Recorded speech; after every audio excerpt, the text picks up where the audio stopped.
Assalamualaikum warahmatullahi wabarakatuh. Sobat RH sekalian, jumpa lagi kita di channel yang keren ini. Keren cadas ya. Ini ada tanggapan dari Budiman Sujatmiko yang membela Prabowo. Bela Prabowo, Budiman Sujatmiko ungkit Anies saat kuliah tak pernah oposisi. Kenapa saya ketawa? Kenapa Budiman ya? Selalu saja yang diungkit masa kuliah. Sama dulu juga dia mengkritik saya masa kuliah juga. Ya, Budiman Sujatmiko aktivis hebat.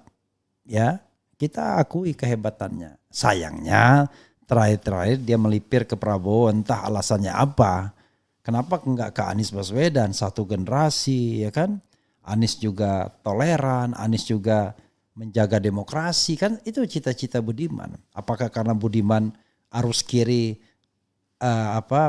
Anies agak kanan, kemudian tiba-tiba tidak bisa lagi bersua dalam cungku yang sama yang bernama demokrasi, cupu ya.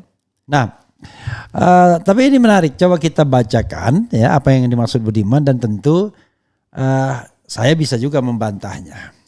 Karena saya, Budiman dan Anies Baswedan itu satu angkatan, sama-sama angkatan 89. Anies itu 89 UGM dan pernah menjadi ketua Senat Mahasiswa UGM. Saya Fakultas Hukum ya hanya menjadi ketua BEM Fakultas Hukum. Sementara Budiman adalah aktivis yang ya sering keluar kampus dan kemudian memang tidak menyelesaikan S1-nya di UGM. Tetapi kita akui beliau pandai menyelesaikan S2, saya tidak tahu S1 S2-nya di Inggris ya. Tapi yang jadi masalah adalah bukan itu. Kenapa kemudian seorang yang masih muda seperti Budiman orientasinya pada masa lalu, pada saat kuliah, long time ago ya. Oke, coba kita bacakan ya apa yang mau disampaikan Budiman ini. Bela Prabowo, Budiman Sujatmiko ungkit Anies saat kuliah tak pernah oposisi. Jakarta, Direktur Juru Debat Tim Kampanye Nasional TKN Prabowo Gibran, Budiman Sujatmiko merespons pernyataan Capres nomor urut 1 Anies Baswedan yang menyebut salah satu tokoh tidak tahan menjadi oposisi pemerintah, yakni Prabowo Subianto. Budiman membalas Anies sendiri tak pernah menjadi oposisi tetapi menilai moral orang lain. Sekarang kan oposisi Anies Baswedan. Kedua yang terjadi, Pak Prabowo katanya nggak kuat jadi oposisi.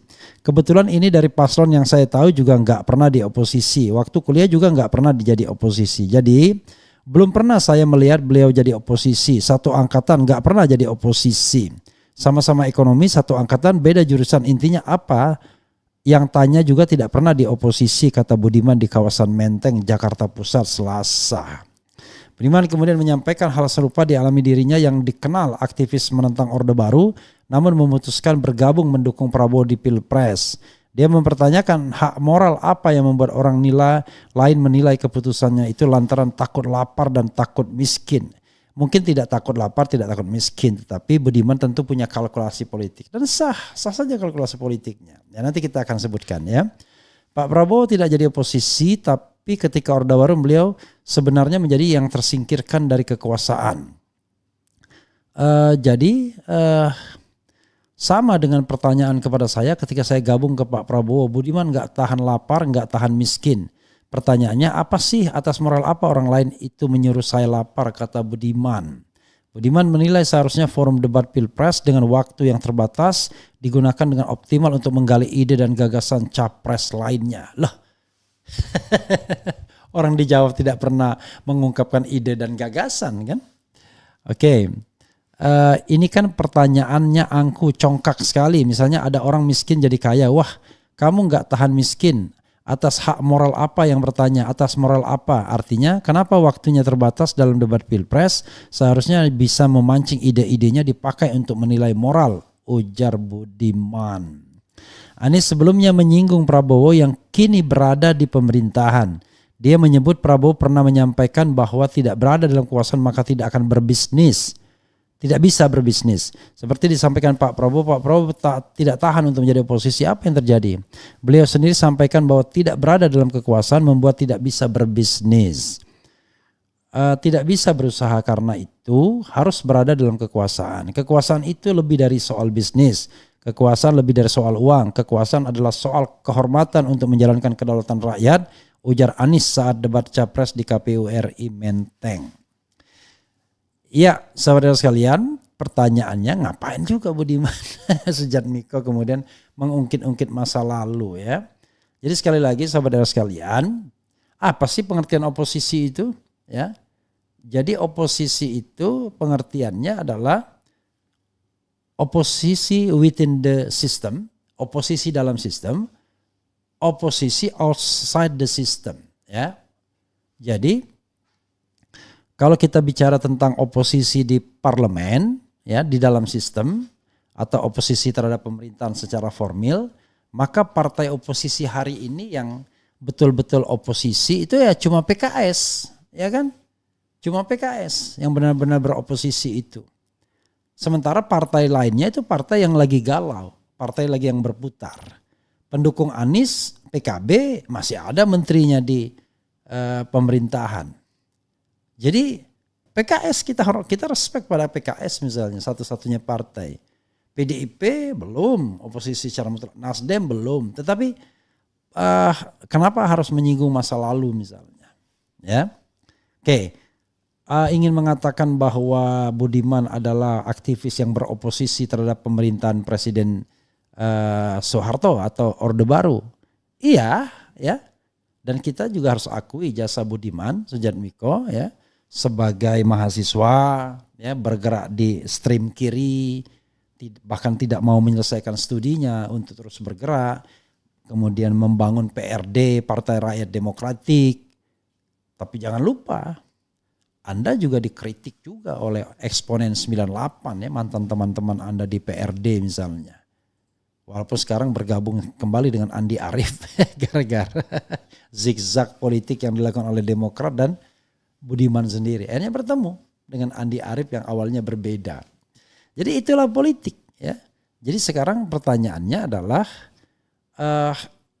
sikap oposisional selama masa pemerintahan reformasi ini apa? Ya kalau beroposisi terhadap pemerintahan Presiden SBY dulu agak ringan karena pemerintahannya relatif demokratis ya karena mungkin hawa reformasinya masih kental. Sama Gus Dur juga begitu, sama Megawati juga begitu. Tapi begitu masa pemerintahan Presiden Jokowi yang sudah 9 tahun ini kita lihat sendiri bagaimana kemudian represi dilakukan. Orang yang berbeda pendapat disikat bisa, bahkan dipenjarakan. Contohnya sudah banyak. Dan itu terjadi pada masa reformasi. Kalau itu terjadi pada masa Orde Baru kita maklum. Jadi kalau misalnya Budiman pernah dihukum, ya maklum saja masa pemerintahan Orde Baru. Hebat Budiman, ya hebat kita akui hebat. Tetapi bro itu masa lalu.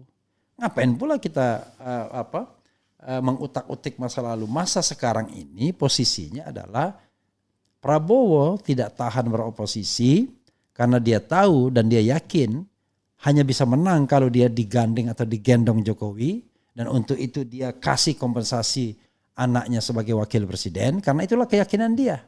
Setelah 2 kali kalah artinya dia tidak tahan beroposisi, itu karena intinya. Kemudian Anies menjadi pihak yang muncul sebagai oposisi setelah diakhiri jabatannya di tim Jokowi pada tahun 2016. Jadi paling tidak Anies sudah menjalankan peran oposisional itu sejak 2016 sampai sekarang sudah 7 tahun setidak-tidaknya yang Budiman tidak lakukan kan.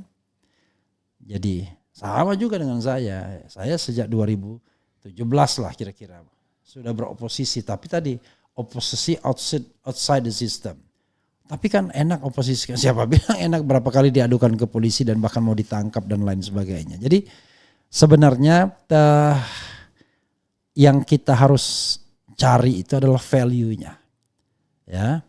Kalau Anda datang kepada Prabowo misalnya, apa value yang dicari itu? Kalau value-nya adalah menegakkan demokrasi, ya, pluralisme, kemudian toleransi. Anies sudah lakukan itu di Jakarta dengan program BOTI dan lain sebagainya.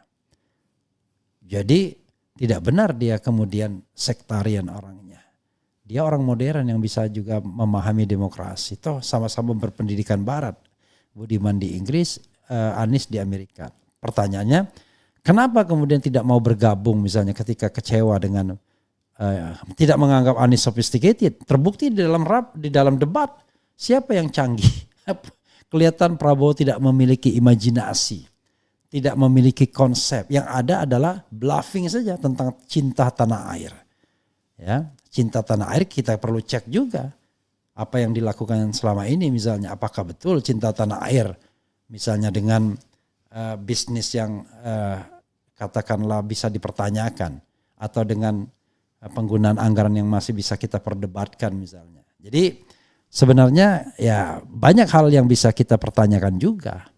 Tapi sekali lagi ya nggak usahlah bicara soal moralitas ya. Saya kira ya kita insan yang banyak dosa semualah ya kan. Kecuali Anda pernah declare mengatakan bahwa Anda tidak pernah misalnya katakanlah tidak pernah makan uang negara yang tidak halal misalnya selama menjadi pejabat negara. Itu baru hebat ya Anda declare seperti itu. Tapi kalau misalnya tidak declare ya janganlah. Tapi sekali lagi sahabat era sekalian, Budiman orang hebat ya, Anies orang hebat. Tapi sebagai orang yang sama generasinya saya mengatakan begini. Budiman orang hebat, kritis tapi tidak punya bakat untuk menjadi pemimpin. Sama seperti Refli Harun ya, yang bahkan spektrumnya lebih rendah lagi dibandingkan Budiman. Ya hanya bisa kritik-kritik, nulis-nulis, hanya bisa underlining omongan orang ya. Nah, kalau Budiman masih hebat, dia masih bisa jadi anggota DPR. Refli Harun sama sekali tidak hebat, sama sekali ya begini saja, nggak pernah jadi pejabat publik. Tapi Anies itu dari dulu sudah punya bakat untuk menjadi pemimpin. Jadi ya kita akui sajalah bahwa Anies memang di generasi kita di 89 itu di UGM itu jauh lebih hebat dari kita semua, dan semua orang mengakui kan.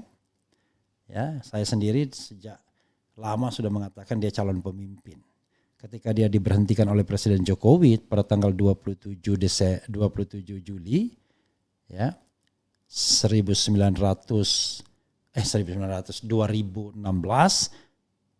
15 hari kemudian tanggal 11 itu saya menulis kurang lebih setengah bulan bahwa dialah yang bisa kuat menandingi Ahok. Bahkan saya mengatakan Anies akan terus membumbung tinggi moncer seandainya ada partai yang mau mengusungnya. Jadi saya sudah katakan itu jauh-jauh hari, bukan sekarang saja. Dan sama sekali saya belum pernah berada bekerja di lingkaran Anies Baswedan. Saya menghargai dan menghargai orang itu hanya berdasarkan apa yang saya amati. Dan mohon maaf, mungkin Prabowo belum. Ya, Jokowi awalnya, wah ini menjanjikan, oke juga nih, sederhana orangnya ya kan, apa adanya ya, awal-awal mengagumkan, tapi di belakangan kita tahu ternyata tidak bisa buat masa depan Indonesia. Itu saja saudara sekalian. Wassalamualaikum warahmatullahi wabarakatuh. Ciao.